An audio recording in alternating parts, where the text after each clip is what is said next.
Пайғамбарымыздың саллаллаху алейхи уассалам саусақтарын бір-біріне байлаған күйде айтқан бір сөзін өздерінің сеніміне бекітеді дейді. Яғни пайғамбарымыз саллаллаху алейхи уассалам екі саусақтарын, қолдарының саусақтарын бір-біріне крес-накрес неткен ғой, байлап тұрып, сөйтіп бір сөз айтқан ғой. Ол сөзі дейді, муминдермен бірге бір-біріне берік байланған құрылыс секілді дейді. Яғни мұсылмандар бір-біріне берік қатты байланған бір құрылыс секілді. Басқа хадисте муминдердің мысалы бір-біріне деген махаббаттарында, мейірімінде, жұмсақтығына біріне секілді дейді. Егер оның бір жері ауырса, қалған мүшелері ұйқысыздықпен, қызумен жауап береді дейді. Яғни пайғамбарымыз саллаллаху алейхи вассалам бұл хадисте мұсылмандардың бәрі бірдене секілді дейді. Бірдене. Егер де адамның бірденесі ауыратын болса, мысалы тамақ ауыратын болса, ангина, тек қана тамағы ғана шектелмейді, дұрыс па? Қызу көтеріледі, дұрыс па? Әлде бір жеріне салқын тиетін болса, өкпесіне, әлде тағы бір жеріне салқын тиетін болса, не болады? Яғни денесінің қызу көтеріледі, бүкіл денесі уайымдайды сол денеге, дұрыс па? Әлде тіс ауыратын болса біреудің, ол не істейді? Түнімен ұйқысыз болады, ұйықталмайды, дұрыс па? Тістің өзі ауырып, ары қарай қалған денелер ұйықтап отыру деген нәрсе болмайды. Жоқ, ол денелері бәрі бір жауап береді. Мұсылмандар да сондай болу керек дейді. Бір дене секілді болу керек дейді. Бір-біріне деген махаббатта, бүкіл нәрседе бір-біріне бірдене секілді болу керек дейді.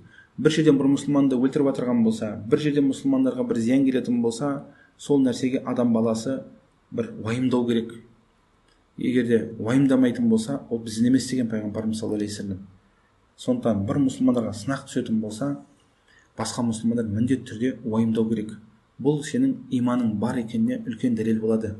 Тіпті ол басқа ақидада болатын болса да, бірақ мұсылман деген үшін, ол таухидты ұстанған үшін сенде бір жүрегінде бір уайым болу керек, уайымдауың керексің сол бауырың үшін.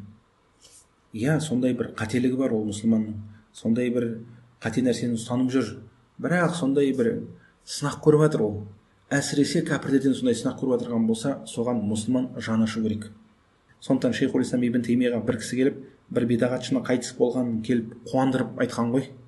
Яғни Шейхул Ислам ибн Теймияға бір шәкірттерінің біреу келіп, не ғой, кім бидағатшы қайтыс болды, ана осындай помнишь, сізге айтып жүрді ғой, осындай жаман сөз, соған альхамдулилля қайтыс болды деп, сондай қылып айтқанда Шейхул Ислам ибн Теймия сол кісіге бетіне ұрсып тастаған дейді. Содан дейді, ұрсып тастағаннан сол қайтыс болған кісілердің отбасына барып, аза қайыр болсын айтуға кіріп шыққан дейді. Ол да маған бауыр, оның сіздерден түскен қиыншылық маған да түсті деп. Яғни сондай қылып мұсылман деген бұл жүрегінде бір мейірім болу керек. Бірақ бұның бәрі де бауырлар, осы мұсылмандарға мейірімді болу деген нәрсенің бәрі де бидағатшы деп айтуға, ол осыны амал осындай деп айтуға кедергі болмайды. Бірақ жалпы мұсылманда мейірім болу керек, жан ашу болу керек, кәдімгідей ішінде күйіп тұру керек, ішінде бір бауырына деген сондай бір уайым болу керек. Бұл мұсылманды мұнафиқтан ажырататын нәрсе. Сондықтан пайғамбарымыз саллаллаху алейхи уассалам хадис айтып тұр, муминдердің мысалы бір-біріне деген махаббаттарында, мейірімінде, жұмсақтығында біріне секілді дейді. Егер оның бір жері ауырса, қалған мүшелері ұйқысыздықпен, қызумен жауап береді дейді.